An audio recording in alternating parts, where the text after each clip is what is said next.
Assalamualaikum warahmatullahi wabarakatuh. Waalaikumsalam warahmatullahi wabarakatuh. Apa kabar anak-anak?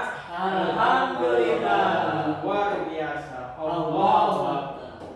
Baik, sebelum kita mulai pelajaran pada hari ini, lebih baik kita mulai dengan berdoa. Berdoa dimulai.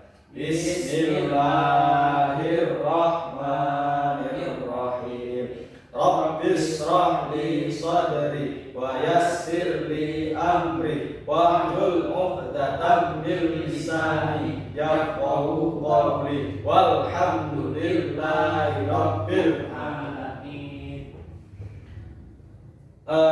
Anak-anak yang Bapak sayangi, jadi minggu kemarin kita telah belajar tentang tata cara sholat dan berwudu. Nah, pada kesempatan minggu kali ini kita akan belajar tentang kemajuan Islam. Nah, 500 tahun yang lalu Islam mengalami masa kejayaan yang sangat jaya saat dimana peradaban Barat sedang mengalami kemunduran, bahkan belum maju sama sekali. Nah, di saat peradaban Barat masih dalam kegelapan, Islam telah mengalami peradaban yang cerah dan sangat gemilang. Nah, periodisasi kemajuan Islam itu terbagi menjadi 3 periode. Yang pertama, periode klasik. Periode klasik ini berada pada tahun 650 yang pertama.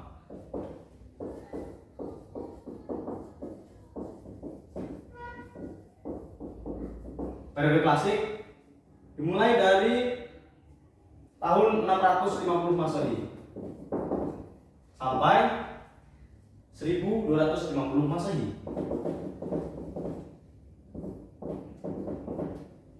Nah, di periode klasik ini terdapat 2 fase, yaitu fase ekspansi integrasi dan fase disintegrasi.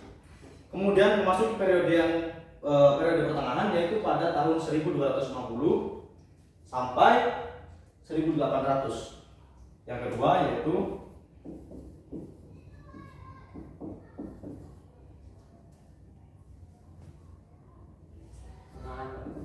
siap 1250 sampai 1800 Masehi. Nah, di dalam periode pertengahan ini terdapat 2 fase, yaitu fase kemunduran dan fase munculnya 3 kerajaan besar yang dimulainya dengan zaman kemajuan dan zaman kemunduran. Nah, periode yang ketiga yaitu periode modern, yaitu mulai dari 1800 Masehi. Yang ketiga yaitu periode modern, yaitu dimulai dari 1800 Masehi sampai sekarang. Nah, itulah tadi periodisasi sejarah Islam. Nah, yang kedua, masa kejayaan Islam. Masa kejayaan Islam ini terjadi sekitar tahun 650 sampai 1250. Periode ini disebut dengan periode klasik. Nah, pada kurun waktu itu muncul 2 dinasti kerajaan Islam besar di dunia.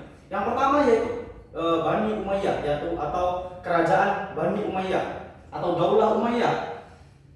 Nah, tanda-tanda dari kemajuan kerajaan ini yaitu dengan adanya kemajuan dalam dakwah Islam, perluasan wilayah atau ekspansi, kemudian perkembangan di bidang politik, ekonomi, sosial, budaya, kemudian bangunan atau arsitektur, sosial, dan bidang militer. Yang kerajaan Islam yang selanjutnya yaitu kerajaan Abbasiyah atau Daulah Abbasiyah. Nah, pada masa kerajaan ini banyak sekali kemajuan yang diciptakan, seperti kemajuan ekonomi, militer, dan tentu saja yang tidak kalah pentingnya yaitu kemajuan ilmu pengetahuan. Nah, mengapa bangsa Islam pada saat itu bisa maju dan modern di saat peradaban Barat sedang dalam masa kegelapan? Nah, sebab pada masa itu umat Islam masih konsisten dengan ajaran Islam. Artinya segala peraturan-peraturan yang diperintahkan oleh Allah dalam Al-Quran dan hadis dan sunnah-sunnah nabinya itu semua masih dipraktekkan dan masih diamalkan oleh para pengikutnya. Dan juga pada saat itu Islam memang sampai sekarang Islam itu mendorong untuk maju. Islam selalu mendorong untuk maju. Kemudian yang selanjutnya yaitu Islam sebagai agama rahmat seluruh alam, yaitu rahmatan lil alamin. Selanjutnya Islam sebagai dakwah sekaligus keseimbangan dalam menggapai kehidupan duniawi dan ukhrawi. Jadi dalam Islam itu tidak hanya diajarkan ibadah akhirat saja, namun kita semua diajarkan untuk seimbang antara duniawi dan ukhrawi. Yang selanjutnya faktor eksternal yang menjadikan Islam maju, yaitu terjadinya asimilasi bangsa Arab dan bangsa lain. Contoh, misalkan ada seorang wanita bangsa Arab menikah dengan bangsa Turki. Nah, kemudian terjadi perkawinan, anaknya menjadi orang Islam, begitu juga seterusnya dengan keturunan-keturunan Islam. Kemudian gerakan terjemah.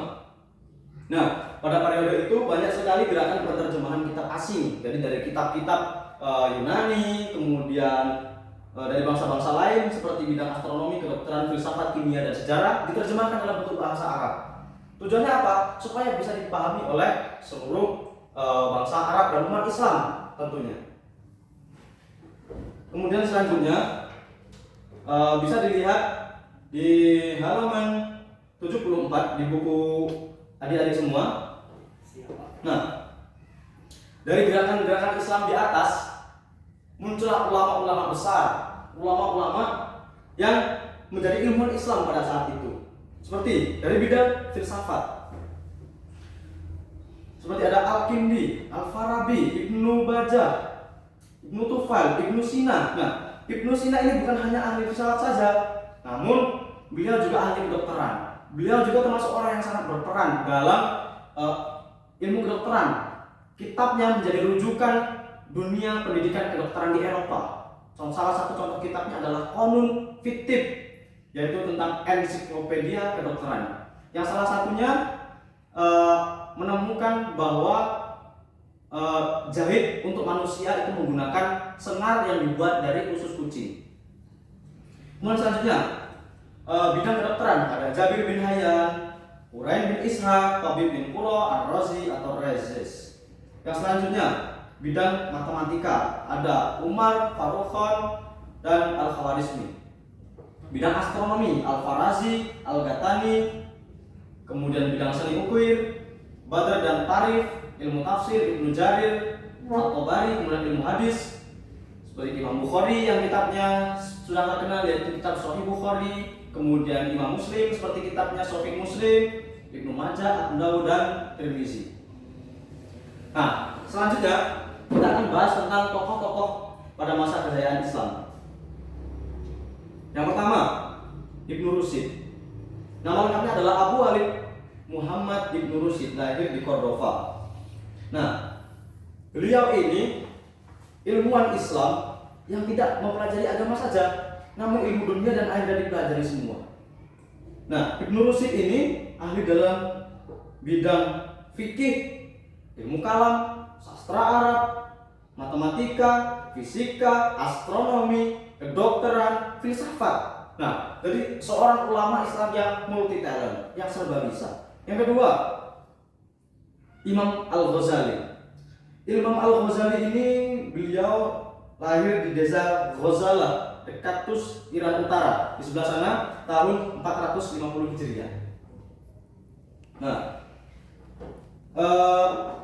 beliau ini memiliki banyak sekali prestasi-prestasi dalam hidupnya, yaitu memimpin madrasah Nizamiyah di Baghdad, mendirikan madrasah untuk calon ahli fikih, menulis berbagai macam buku yang jumlahnya mencapai 288 buah buku mengenai tasawuf, teologi, filsafat, logika, dan fikih. Nah, di antara bukunya yang terkenal, kitabnya yang terkenal yaitu adalah kitab Ihya Ulumuddin. Nah, kitab itu membahas tentang tasawuf, ibadah, akhlak, kemudian berdasarkan Al-Quran dan hadis. Nah, di bidang filsafat beliau menulis kitab Tahaful Falasifah.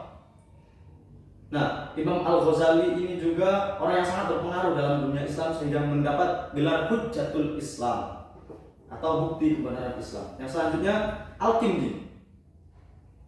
Nama lengkapnya Ya'qub bin Ishaq Al-Kindi, lahir di Kufah tahun 805 Masehi. Nah, beliau ini wafat di Baghdad pada tahun 873 Masehi, termasuk cendekiawan muslim yang produktif. Hasil karyanya di bidang filsafat, logika, astronomi, kedokteran, ilmu jiwa, politik, musik, dan matematika. Beliau berpendapat bahwa filsafat tidak bertentangan dengan ajaran agama karena sama-sama membicarakan tentang kebenaran. Beliau juga merupakan satu-satunya filosof Islam dari Arab yang disebut Failasuful Arab atau filosof orang Arab. Yang kedua Al-Farabi. Al-Farabi ini lahir pada tahun 872 Masehi. Al-Farabi menekuni berbagai bidang ilmu pengetahuan antara lain logika, musik, militer, metafisika, ilmu alam, teologi, dan astronomi. Kemudian Ibnu Sina, seperti yang saya gambarkan tadi, beliau belajar bahasa Arab, geometri, fisika, ilmu logika, ilmu hukum Islam, teologi Islam, ilmu kedokteran. Nah, pada usia 17 tahun beliau telah terkenal dan dipanggil untuk mengobati seorang pangeran yang namanya Nuh bin Mansur. Beliau menulis lebih dari 200 buku dan diantaranya yang terkenal adalah Qanun Fiktif yang seperti saya jelaskan tadi di awal. Nah, kita semua sebagai generasi muda Islam yang akan memegang puncak kepemimpinan dan juga akan menjadi ulama-ulama Islam di masa depan tentu harus bisa mencontoh atau mengikuti jejak-jejak para ulama Islam, para ilmuwan-ilmuwan Islam di masa lalu. Kita tentunya harus dengan metode yang lebih modern yang bisa diterima oleh masyarakat pada zaman sekarang ini. Baik, itu tadi penjelasan dari saya. Jika ada pertanyaan dari teman-teman silakan. Saya Pak. Ayo, silakan Muhammad bin Izamanina, silakan. Baiklah, terima kasih kepada Bapak mempersilahkan saya untuk bertanya. Pertanyaan saya adalah apa faktor-faktor penyebab kemunduran Islam pada saat ini? Itu saja, terima kasih. Nah, pertanyaan yang sangat bagus. Bentuk tangan untuk Yufet.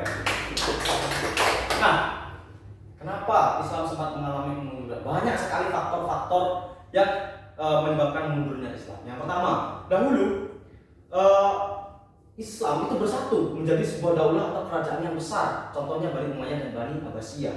Nah, saat itu umat Islam mulai terpecah belah, diadu oleh bangsa, ada penyusup-penyusup yang mengadu bangsa Islam sehingga terjadi perpecahan. Dan juga karena ego manusia atau ego dari umat Islam sendiri yang sudah mulai tergiur dengan duniawi. Kemudian yang selanjutnya, kekalahan Islam dalam perang salib. Nah, di situ ulama-ulama Islam karya-karyanya dibakar, ulama-ulama Islam semuanya dibunuh, dibantai, dan buku-bukunya, perpustakaannya semuanya dibakar, dan sebagian diambil oleh mereka. Itulah kenapa Islam mengalami kemunduran. Dan juga beberapa sebab, yaitu umat Islam sudah mulai tidak taat, umat Islam sudah mulai tidak konsisten dengan ibadahnya, umat Islam sudah mulai meninggalkan Al-Quran dan hadis. Nah, itu semua menjadikan umat Islam mundur hingga saat ini. Dan saat ini umat Islam sedang mengalami kebangkitan, dan insya Allah akan ada kebangkitan Islam selanjutnya. Itulah kenapa Islam mengalami kemunduran. Dari saudara Iman, bagaimana, cukup jelas? Cukup jelas, terima kasih kepada Ustaz. Nah, alhamdulillah. Baik, mungkin dari penjelasan kakak tadi ada yang kurang pas atau kurang benar, kakak mohon maaf. Untuk tugas minggu depan, silakan teman-teman mencari tentang ulama-ulama Islam di masa kebaruan Islam. Nah, pembaharu Islam di masa modern. Nah, cukup jelas? Jelas.